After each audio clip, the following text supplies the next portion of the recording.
welcome to the show. My name is Dr. Damages. We are coming to you from the greatest city in the world, New York City. Yes, New York City is so great, but it's in Dubai that we're starting today. Yes, United Arab Emirates. That's where we're starting. World leaders, those who are not busy at home, are in Dubai to talk about how to talk about climate change. I'm not making this up. Look at them. As expected, the not so busy Nigeria's president, Mr. Bola Tinubu, went to Dubai. Why? Well, he's a president. Bola Tinubu went with 1,410 delegates. Now, don't mind those screaming that Nigeria's delegation was too much.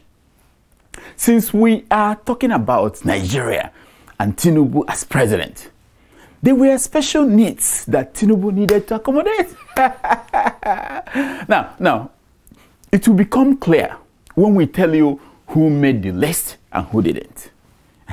We will also tell you how Tinubu was received in Dubai and the great speech that changed the world, changed the history that he made in Dubai. How are you getting ready for Christmas? Yes, you. How are you getting ready? It's around the corner. 6 months after Nigeria swore Bola Tinubu in as president. It's going to be a different kind of Christmas. The bats have taken over Nigeria. Take a look.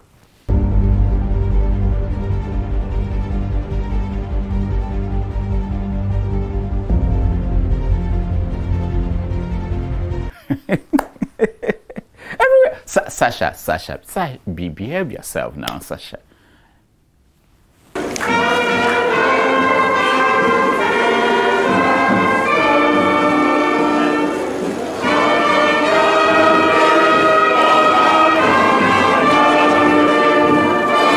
Aha! On your mandate, yes, everywhere you look in Nigeria, you find bats.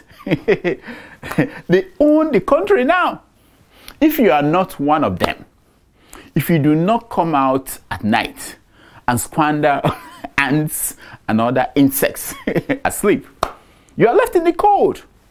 And that is when you find yourself singing, Groshi is a glory, Angoli, I wanna give us. Oh, Lord, the one in man. You are to our Lord.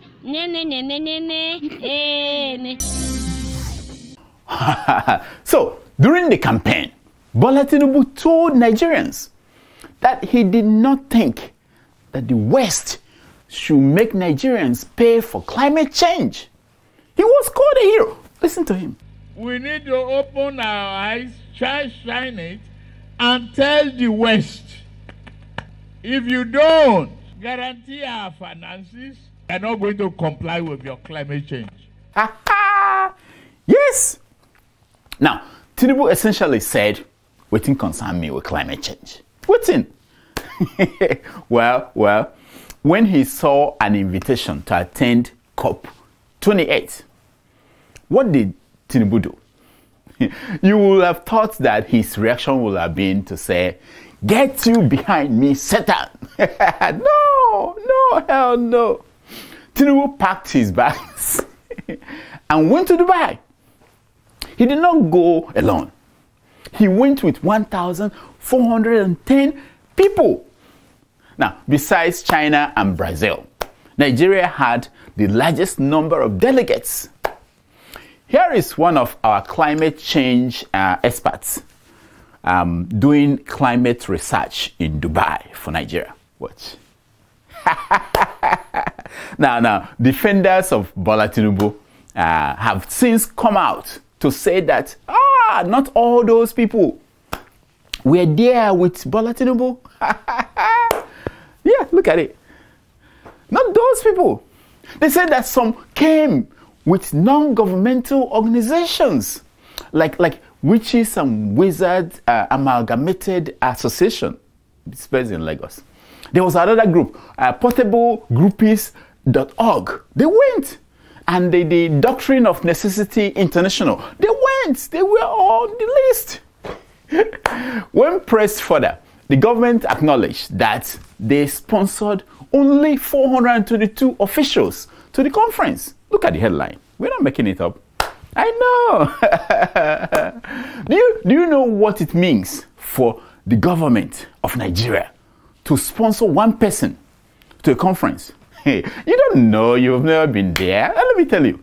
The government will take care of your airfare, hotel, feeding, transportation, shopping, hookahs, and for a selected few. Which, Igbo? You are Igbo. If you add it up, it will cost Nigeria an average of $5,000 for each of the 422 people that Nigeria sponsored. Now, if you do the arithmetic, it will be about $2.1 million. That is about 2.5 billion naira. Now, for a poor country that can only afford to set aside $5 million for students' loan, a scheme for 2 million Nigerian university students, Tinubu will spend 2.5 billion to send 422 people to go Christmas shopping in Dubai. Yes, that's what they're there for. Please, please, please, don't take my word for it. That is exactly what some of our delegates told the media. Look at the headline. We're here for Christmas shopping. How are you getting ready for Christmas? Yes, our delegates who wouldn't have gotten visa to Dubai are maximizing the opportunity. Who will blame them? Who will blame them? Now, if you count the dollars that those 1,410 people took from Nigeria to Dubai because of this conference, it cannot be less than $5 million. And you wonder why Naira has no value. You wonder. Africa, who did this to us? Anyway, the most anticipated speech at the conference was that of Bola Tinubu of Nigeria. Oh yes! Look at the headline.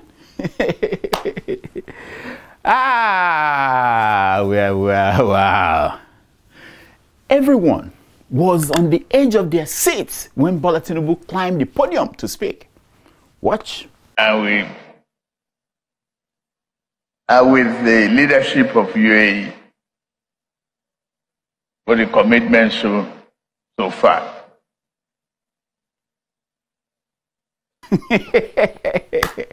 I know what you are thinking. You know, what happened? When did the medication stop working? I asked the same question. Or could something be wrong with the ears of those world leaders in the audience? You know, it could be. Watch a little bit more. The partner in progress to achieve renewable. You see, after Bola Tinubu's speech, foreign investors left all they were doing and rushed to him to sign MOUs. They all told themselves, if the president could make a speech like this without notes, imagine.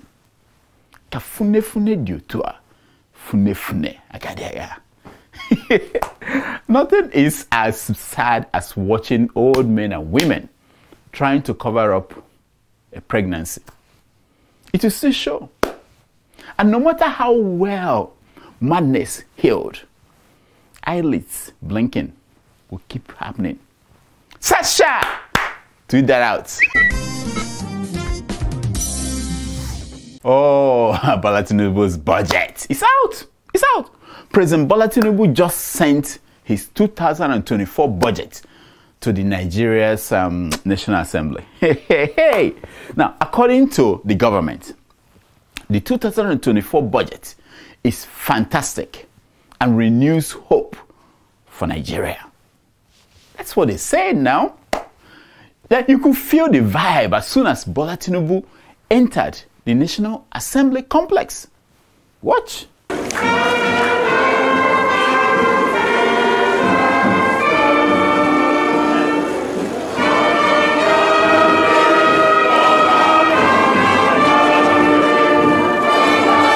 your mandate, on your I wonder why that act pissed off most Nigerians. I wonder. I don't get it. With Senator Akpabio as the leader of the Senate, why are people surprised that members of the National Assembly abandoned their roles as people charged with holding the executive arm accountable to become the president's cheerleaders? Why are people surprised? Why? I don't get it.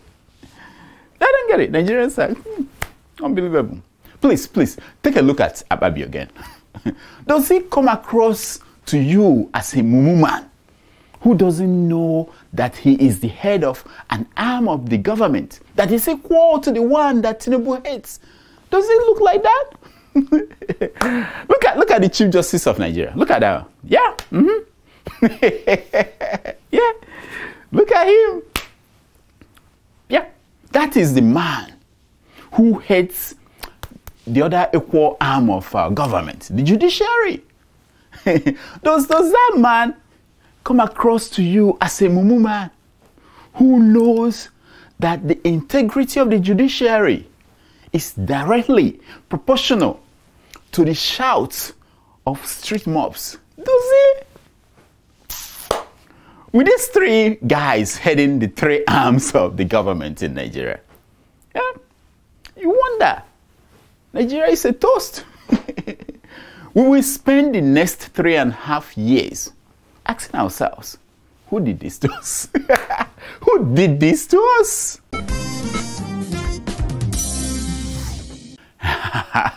Now, every patriotic Nigerian knows that our vice president is Nigeria's most important spare tire. It means we need to take care of the man in case something happens. So what is your problem with spending 15 billion naira to construct a new house for the man? What? Being who he is, with his history in Borno and with Boko Haram, the man needs a house that Boko Haram fighters cannot penetrate. Now, in the supplementary budget passed last month, Tinubu requested and received 2.5 billion for renovating the vice president's home in Abuja. That is how you know that the man is valued, you know. Also, if he is in Lagos, another 3 billion will be used to renovate the vice president's house, just in case he goes to Lagos. Please don't try to add the figures like Peter Obi did, you know. No, please. That is unpatriotic. It's an unpatriotic thing to do. You cannot put monetary value on the life and comfort of a vice president like Kashim Shettima. The man is different from Goodluck Jonathan when he was vice president, or Namido Sambo. Where is that guy, by the way? This is Shettima that we're talking about. For crying out loud. Yes. Restructuring my food. The man doesn't give a hoot. Before we go, I want to point out that our man, Portable, finally saw snow.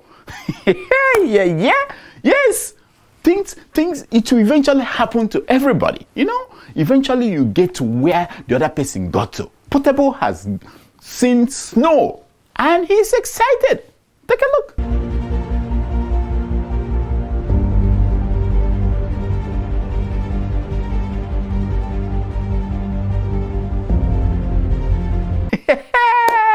That's what I'm talking about. I mean, eventually, this guy you are looking at will be known as the greatest musician out of Africa.